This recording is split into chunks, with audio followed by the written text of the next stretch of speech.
শুধু দেবীর পুজো নয়, পুজোকে ঘিরে আস্ত একটা উৎসব হয়, তাই নাম শারদোৎসব, যার অবিচ্ছেদ্য অঙ্গ বিনোদন। আর গ্রামীণ বাংলায় অর্থাৎ গ্রাম বাংলায় বিনোদনের সবথেকে বড় আয়োজন অবশ্যই যাত্রাপালা। একটা সময় ছিল যখন পুজোর মাসখানেক আগে থেকে চিৎপুর যাত্রাপাড়ায় পা রাখা যেত না। হাজার হাজার ফরমায়েশ। দশমীর বিসর্জনের পর শূন্য মণ্ডপে আবার খুশি আর বিনোদনের জোয়ার। তাই পালাকারদের সঙ্গে অগ্রিম বুকিং সারতে জন্মাষ্টমী থেকে ভিড় উপচে পড়ত চিৎপুরে। কালের নিয়মে অনেক কিছুই হারিয়ে গিয়েছে, তবে সম্পূর্ণ হারায়নি যাত্রা। এবারে আমাদের থিম হচ্ছে বাঙালির একটা পুরনো ঐতিহ্য, যেটাকে আমরা ধীরে ধীরে ভুলতে বসেছি, সেটাকে আবার মানুষের মনের মধ্যে ফিরিয়ে আনা।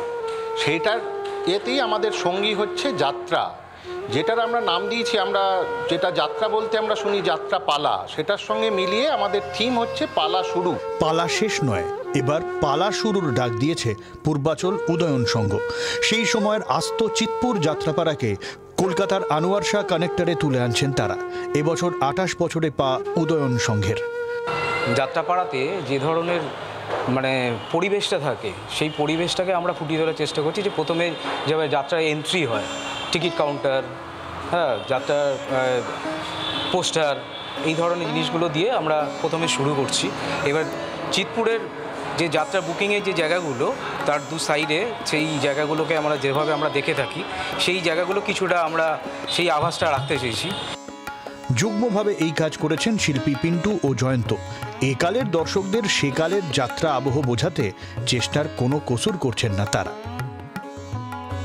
হারিয়ে যাওয়া সেই যাত্রাকে এবার নিজেদের পুজোর মণ্ডপে প্রায় চিৎপুর যাত্রা পাড়ার অনুকরণেই ফিরিয়ে আনছে পূর্বাচল উদয়ন সংঘ। 28তম বর্ষের এই পুজোয় একদিকে রয়েছেন শহুরে দর্শক, একদিকে রয়েছেন মফস্বলের দর্শক। এই দু ধরনের দর্শকের কাছেই এই ধরনের একটি যাত্রা রিলেটেড থিম এক নতুন আঙ্গিকের জন্ম দেবে, এমনটাই ধারণা উদ্যোক্তাদের। জি 24 ঘন্টার জন্য ক্যামেরায় দীপের সঙ্গে অয়ন, কলকাতা। বাংলার আওয়াজ, বাঙালির আবেগ, জি 24 ঘন্টা।